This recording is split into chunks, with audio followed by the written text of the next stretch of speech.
Die daknetwerk het begin of ontstaan as gevolg van behoeftes wat bestaan veral in bruin Afrikaans sprekende gemeenskappe, maar ons het dit baie gou uitgebrei na ander Afrikaanse gemeenskappe wat ook benadeeld voel, benadeel is, swart African gemeenskappe, moslim gemeenskappe, Indian gemeenskappe, oor die algemeen.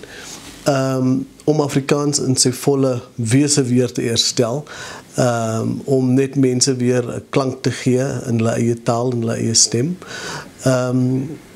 Maar groter as dit is daar ook 'n groter maatskaplike behoeftes wat daaraan gekoppel word, naamlik dat mense net verder en verder terugsak, terwyl mens beslis 'n beduidende verskil kan maak met 'n eenvoudige beginsels soos terugploeg, of om jou eie netwerke gewoon beter te gebruik en beter te benut.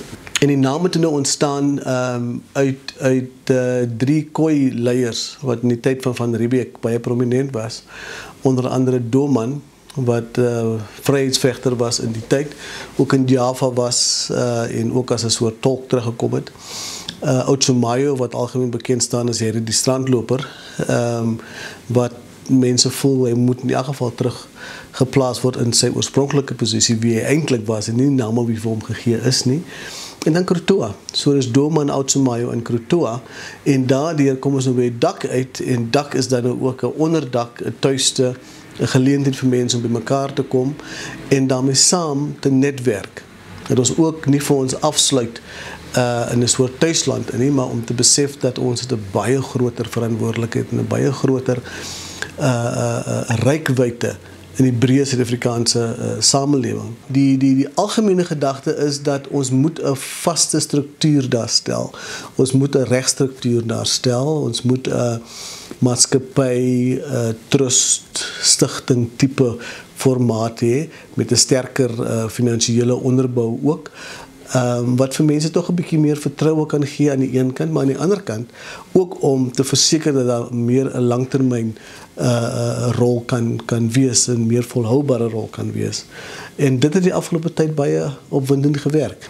Daar het drie fokuspunte. Die een is identiteit. Daar is by baie mense die gevoel van wie is ek? Waar pas ek in? Is ek 'n Suid-Afrikaner? Is ek 'n bruin persoon? Is ek 'n swart persoon? Is ek 'n persoon tussen aanhalingstekens?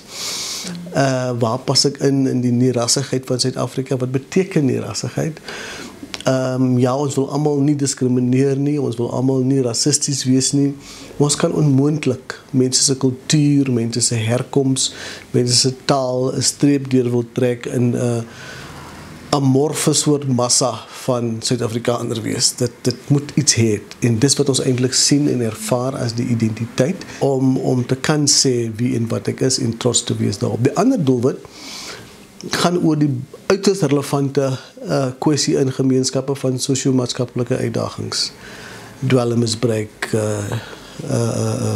drankmisbruik, fetale alkoholsindroom, lae slaagsyfers ensovoorts. En dit is massiewe goed. Wat ons natuurlik na kyk is om te sê, maar in die lig van die netwerke wat bestaan, is daar soveel mense wat uitgestyg het ten spyte van die omstandighede. Ons het in ons gemeenskappe ervarings van plaaskinders wat met BSc grade sit, BCom grade sit, dominees geword het, maatskaplike werkers geword het. Nie om 'n ideale towerstafie-agtige benadering te hê nie, maar om te sê daar is mense wat ten spyte van hulle omstandighede en nie as gevolg daarvan gaan vassit nie, maar ten spyte daarvan tog dit te bowe gekom het, en dit wil ons baie graag op fokus. Dan die laaste doelwit is ekonomiese bemagtiging, want jy kan onmoontlik besig wees met hierdie tipe aktiwiteite as jy nie vir mense kan wys hoe kan jy ook brood op die plank sit nie, hoe kan dit ook verskil maak in fisiese omstandighede nie.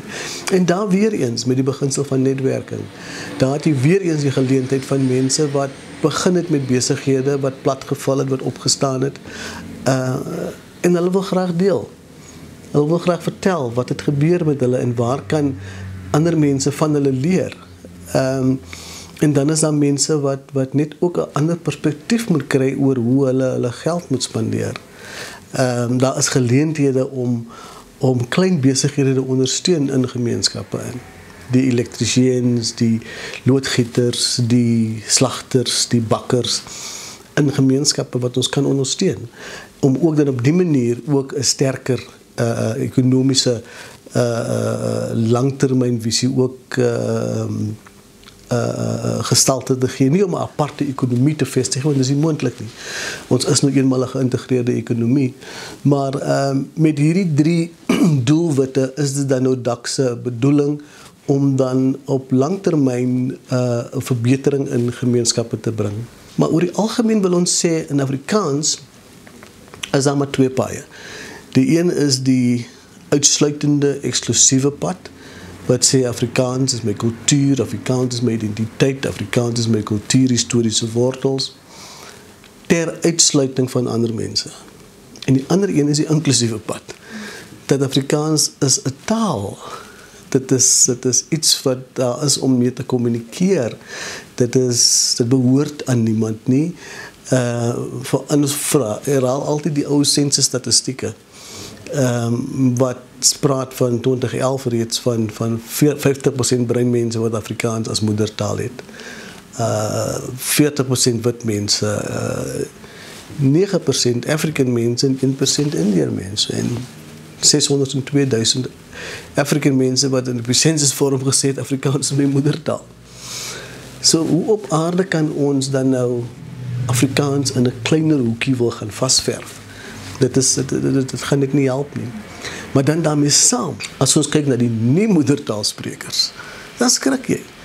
As jy sien hoeveel duisende kinders, leerders, matriek geskryf het in Afrikaans. Omtrent 52,000, dink ek, moedertaalsprekers verlede jaar. En omtrent 120,000 nie moedertaalsprekers.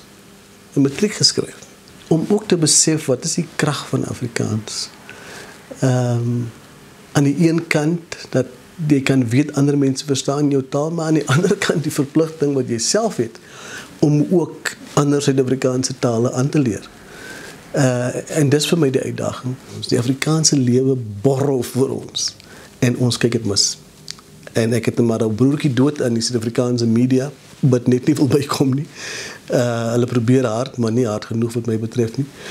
Maar daar is net 'n borrelende Afrikaans wat ons ook moet in ag neem en moet geniet en daarbey inskakel. By DAC het ons nou maar ons eers geregistreer as 'n organisasie vir nie lede, omdat dit makliker was om dit so te registreer.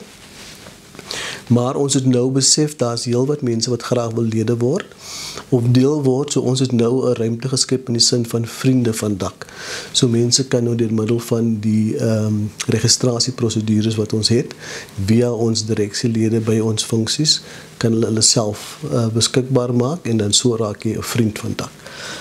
En dan daarvoor dan wil ons later beweeg na lede, maar ons is op die oomblik nog eens 'n bietjie versigtig, want ons wil nie nou ons klein infrastruktuur nou so oopgooi dat ons nie daai groot getalle sal kan hanteer nie. En daar is baie mense wat belangstelling getoon het. So ons bly nou maar nog by vriende van DAC. Maar die diversiteit van ons verskillende identiteite. So dis vir DAC 'n belangrike punt, omdat daar in gemeenskappe baie verskillende ongemakke bestaan. Jong kinders kom op universiteite, hulle kom in skole, hulle kom in plekke waar daar geïntegreerd omgegaan word. En dan word van hulle verwag om te sê, maar wat is jy nou eintlik? En ons wil baie graag vir die kinders ook antwoorde gee, ons wil ook vir hulle gemak gee. Dis ook deel van DAC se doelwit wat identiteit betref, om mense net 'n bietjie trotser te maak op wie en wat hulle is. Dat jy mag trots wees op jou ma en jou pa, en jy mag trots wees op jou oupa en jou ouma, en jy mag trots wees op jou herkoms.